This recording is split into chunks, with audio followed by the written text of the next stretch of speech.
మానవ హక్కుల ఉల్లంఘన అంటూ మండిపడ్డారు ఎంఐఎం అధినేత అసదుద్దీన్ ఓవైసీ.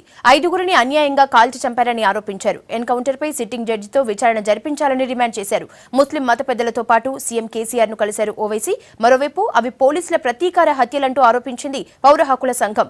ఎన్కౌంటర్ ను సుమోటోగా స్వీకరించిన ఎన్హెచ్ఆర్సీ వివరణ ఇవ్వాలంటూ సీఎస్ డీజీపీని ఆదేశించింది.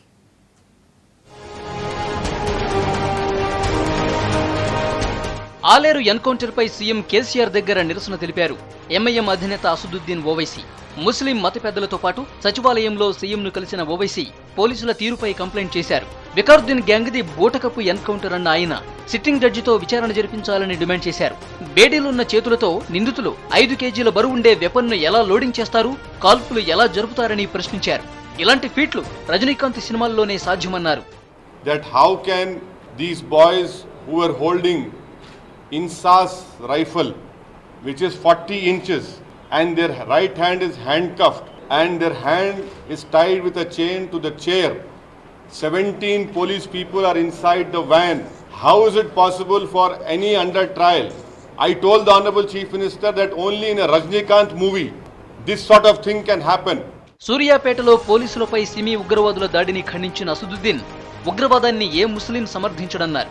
పోలీసుల మరణం బాధాకరమన్నారు. సంఘటనపై సీఎం కూడా విచారం వ్యక్తం చేశారన్నారు. విచారణ చివరి దశలో ఉండగా 5గురిని హత్య చేయటం మానవ హక్కుల ఉల్లంఘన కిందకు వస్తుందన్నారు ముస్లిం పెద్దలు. इसको आमतौर पर कहा गया कि साहब इट इज एनकाउंटर, लेकिन एनकाउंटर ख़त्म नहीं है. ये बिल्कुल जो है कोल्ड ब्लड में मर्डर है, क्योंकि जितने अक्यूज थे दे वर हैंडकफ और जिनके हथकड़ी थी वो हथकड़ी सीट से बंधी हुई थी. तो कैसा कोई जो है कि उस पर्सन आप किसी से कार्बाइन या किसी से गन छीन सकता है.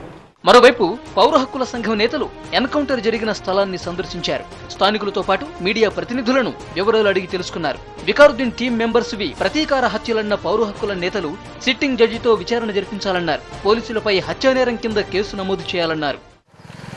ఈ 5గురు కూడా ఒక జ్యుడిషియల్ కస్టడీలో ఉన్నారు. జ్యుడిషియల్ రిమాండ్లో ఉన్నటువంటి వ్యక్తులు. వాళ్ళ పూర్తి సంరక్షణ బాధ్యత ప్రభుత్వాన్ని, న్యాయ వ్యవస్థ. పిటిషన్లో నా ప్రాణానికి హాని ఉంది, నన్ను బూటకు ఎన్కౌంటర్లో చంపే ప్రమాదం ఉంది, నన్ను వరంగల్ జైలు నుంచి హైదరాబాద్ చెర్లపల్లి జైలుకి తరలించండి అని చెప్పి పిటిషన్ వేయడం జరిగింది. ఆ పిటిషన్ ఇప్పటికి కూడా పెండింగ్ ఉంది కోర్టులో. ఏదైతే మనం అనుకుంటాం పిచ్చి కుక్క అని చెప్పి దాన్ని చంపేయాలనేటటువంటి ఒక సిద్ధాంతాన్ని తీసుకొచ్చేటటువంటి సరైనది కాదు. ఎన్కౌంటర్ పై ప్రభుత్వం తీసుకునే చర్యల ఆధారంగా తమ భవిష్యత్ కార్యాచరణ ఉంటుందన్నారు అసదుద్దీన్ ఓవైసీ.